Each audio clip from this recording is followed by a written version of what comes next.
Hello, it is Jack Gill and welcome back to Redmen Academy. I am joined today by two new faces to the channel. James is unavailable, but ahead of our FA Cup tie against Aston Villa, I had to draft in two fresh faces. First of all, we've got Elliot Ben. You might know him from Twitter. Elliot, do you want to do a bit of an introduction for yourself? So I'm probably the guy you might know on Twitter as kind of the guy that speaks about the academy, the different players, the under 18s, under 23s, and that's kind of what I specialise on. So hopefully I'll share a bit of knowledge on the channel about that. Reps Fernando Torres on your Twitter account, don't you? So we'll link that in the description. Anyway, Elliot, before we go on to the Villa team, which obviously there's been big news about that. Liverpool, what young faces can you expect to see tonight? I, for one, expect Leighton Stewart to be making his debut from the bench. I think Leighton Stewart will definitely feature tonight. I think he'll make his debut because this season with the 18s, he's been in incredible form. And then injuries to Paul Glatzel and Joe Hardy have seen him take that #1 spot at the 23s. And he's been quality this season. And then I think Jake Kane will probably make his debut. Well, not his debut, he'll make his second or third appearance now. But I think he'll play a big role today. And I'll be surprised if Leighton Clarkson doesn't play a big role because I think them two as a pair is incredible. Because when you have Leighton in that sixth role and he's spreading the ball left, right, he'll just cut through that Villa team. So I think them three are the three that will feature today. Yeah, I'm expecting Leighton Clarkson to start. I think he did really well in the Champions League when played in that six. As you say, the first team coaches at Liverpool are incredibly impressed with this young lad.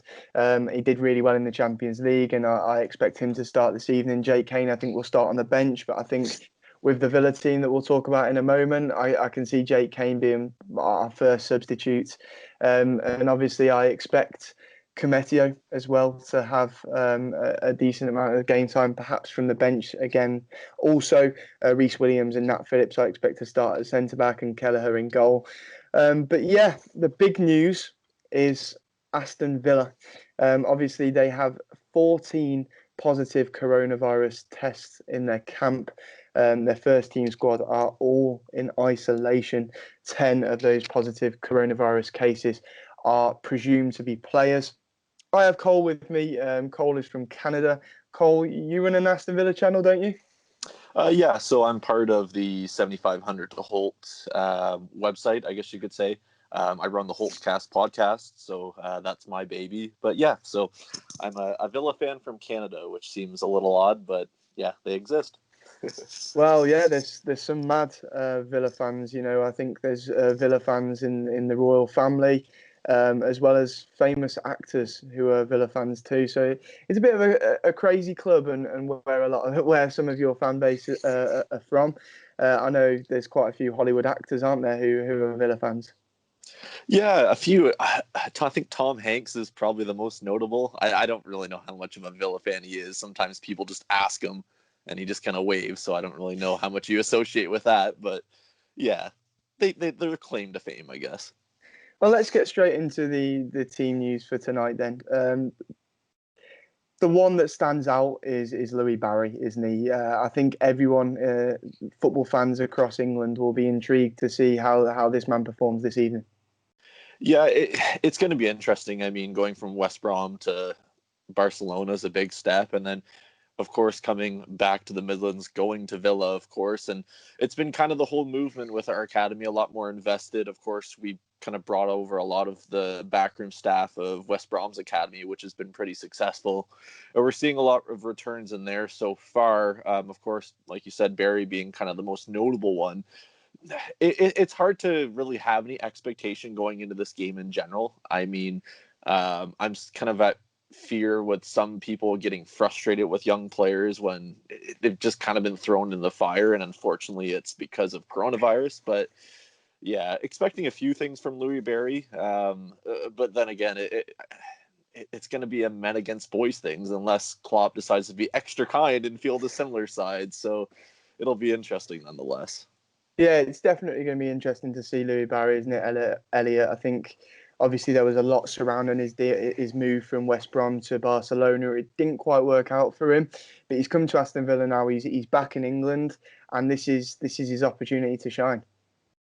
Yeah, I mean, 6 goals in the Premier League 2 this season. It's not easy, is it? I mean, going to Barca, it was always going to be a big task, and all the complications with the contract, it was never going to be easy for him. But I think a move back to his boyhood club, like he was at West Brom, but he's a Villa fan, so it's a good place to be. And I think tonight it will have that kind of Harvey Elliott effect we saw last year. It was a young Liverpool squad we put against Aston Villa, but he just looked that level above, kind of creating things, moving. I think that's what we're going to see from Louis Barnes tonight. And Cole, I've got a list here. We'll talk about that in a moment. But any of the youngsters' names that you've heard around, Villa fans as the ones to really watch out for this evening?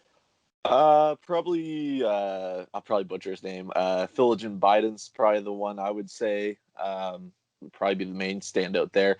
If anything, our probably midfield and going up or going forward is probably, if anything, you consider to maybe worry about. That's where most of our investment has seemed to kind of gone so far within the last year or so. So I'd probably have him as the next standout. And Elliot, obviously, we have a youthful back line at the minute. I think Milner might get thrown into there at left back, but I expect, Nico Williams to start at right back this evening, and Reece Williams alongside Nat Phillips. Do you think that they'll be able to handle Louis Barry? I mean, it's interesting to see where he'll play. I don't know whether he'll play off the left middle striker, but I think it'll be tough. It'll be tough for someone like Nat Phillips, kind of a tall kind of a bit. I don't know if you say clunky. He's a good player, but someone like Louis Barry will just kind of circle him. But it'll be interesting to see whether Sepp Vandenberg will have a shout. So you got Nat Phillips and Reece Williams, who are about probably the second choice centre back now due to the injuries we have. Matip constantly being out, obviously Van Dijk, Gomez out for the season. Whether he's going to protect them, because we can't afford another injury there. And Owen Beck this season, I mean, a hat-trick for assists a couple of weeks ago. I wouldn't be surprised to see him at left back. I mean, with Milner in midfield, it's got that leadership still, but he's been quality this season. Absolutely.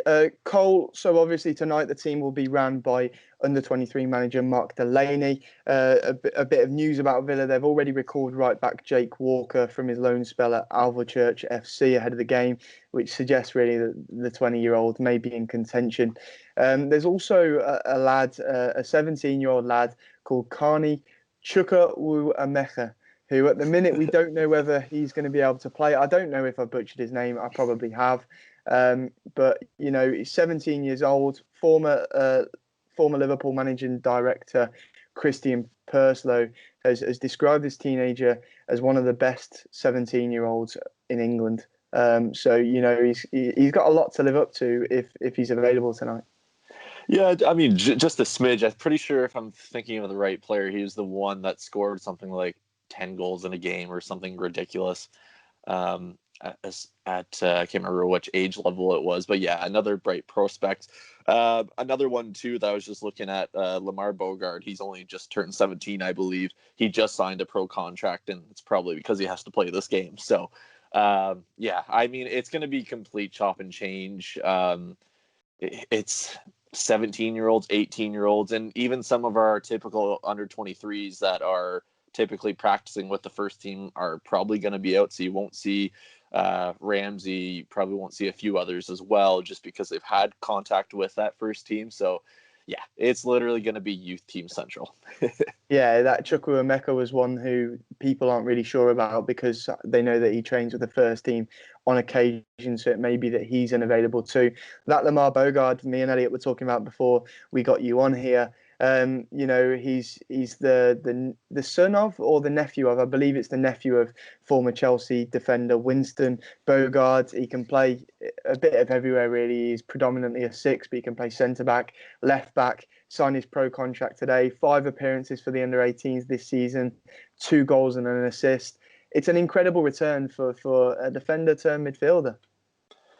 Yeah, 100%. I mean, it's what you want. Anytime you're moving position, you want productivity, especially if you're moving forward. And I mean, especially for a defensive midfielder, those are fantastic stats. So long may they continue. And it's great to see that development come through for sure. And obviously, there's also Christine as well, who's played left back for Villa this season in their youth sides. He came from Exeter in the summer. Is he a player that you're looking forward to see tonight? I would say so. I mean, it's kind of been part of the movement in a sense. I mean, Exeter boys, if that makes sense. I mean, you look at, of course, Ollie Watkins once coming from there, and of course we dip in again. A very highly rated one. We spoke about him earlier on, I think, or later on, I should say, in the summer with the whole Project Restart kind of moving things on and whatever was a transfer window, I guess you could call it, for the summer. But seems a very highly rated prospect, and yeah, should be an interesting one for the next few years for sure. Absolutely. And Elliot, we all know as Liverpool fans last season in the Carabao Cup, when we were forced to play our youth side against Aston Villa, we lost 5-0, but there were some very bright moments in that game. You mentioned earlier Harvey Elliott played really well. I thought his link up on the right-hand side with Kiana Hoover that day was fantastic. Do you think there's anything to fear about this young Aston Villa side this evening? I don't think you can ever write a team off, really. I mean, especially with the Liverpool team being in the form they are now, it's just that anything could happen. We didn't expect to lose 7-2 to Villa's first team. It could go either way.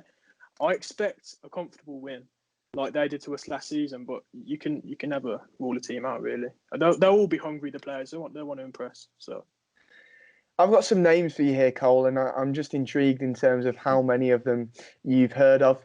So goalkeeper that is being touted as the man to start tonight, Akez Anodi, Hungarian lad, worked with first team goalkeeping coach Neil Cutler during his time at Villa Park. He was reinstated as Mark Delaney's number 1 for the 23s following a loan move last season. You've got Kane Kessler at right back, who appeared on the bench for the trip to Everton just after Project Restart this season. He's made 9 appearances for the under 23s this term. You've got Mungo Bridge, who is probably one of your senior centre backs within the under 23 squad. Appeared in behind closed doors friendly against Arsenal prior to this season. He's been described as someone who's graceful on the ball, famed for raking crossfield passes up to the wingers. Then you've got the Raven brothers, Dom and Sebastian, who play centre-back and left-back alike. Then the likes of Tyreek Wright, players that we haven't yet mentioned. These players are obviously, you probably don't know too many of them or too much about them. How exciting is it from a Villa fan's perspective, though you're probably disappointed that you can't give a real go at this competition now with your first team being absent, but how excited are you to see some of these names in action for your first team tonight?